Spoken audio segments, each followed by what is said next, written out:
اور اللہ نے فرمایا کہ میں تمہارے ساتھ ہوں اگر تم نماز پڑھتے اور زکات دیتے رہو گے اور میرے پیغمبروں پر ایمان رکھو گے اور ان کی مدد کرتے رہو گے اور اللہ کو قرض حسن دو گے تو میں تم سے تمہارے گناہ دور کر دوں گا اور تم کو بہشتوں میں داخل کروں گا جن کے نیچے نہریں بہ رہی ہیں۔ پھر جس نے اس کے بعد تم میں سے کفر کیا تو وہ سیدھے رستے سے بھٹک گیا۔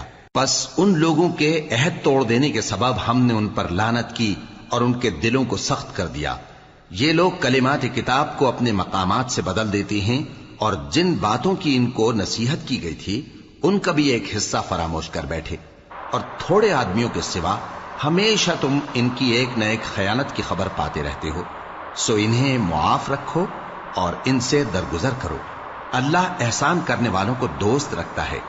اور جو لوگ کہتے ہیں کہ ہم نصارہ ہیں، ہم نے ان سے بھی عہد لیا تھا، مگر انہوں نے بھی اس نصیحت کا جو ان کو کی گئی تھی ایک حصہ فراموش کر دیا، تو ہم نے ان میں قیامت تک کے لیے دشمنی اور کینہ ڈال دیا، اور جو کچھ وہ کرتے رہے اللہ عنقریب ان کو اس سے آگاہ کر دے گا۔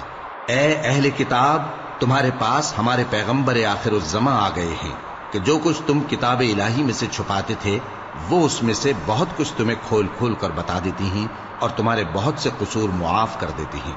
بے شک تمہارے پاس اللہ کی طرف سے نور اور روشن کتاب آ چکی ہے جس سے اللہ اپنی رضا پر چلنے والوں کو سلامتی کے رستے دکھاتا ہے اور اپنے حکم سے انہیں اندھیروں سے نکال کر روشنی کی طرف لے جاتا اور ان کو سیدھے رستے پر چلاتا ہے۔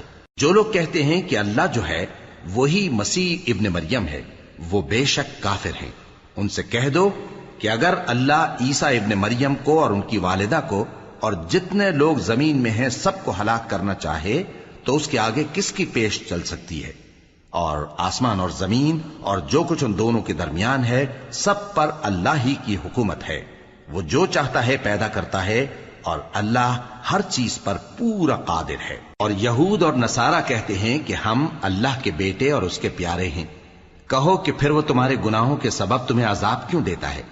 نہیں، بلکہ تم اس کی مخلوقات میں دوسروں کی طرح کے انسان ہو، وہ جسے چاہے بخشے اور جسے چاہے عذاب دے۔ اور آسمان اور زمین اور جو کچھ ان دونوں کے درمیان ہے سب پر اللہ ہی کی حکومت ہے۔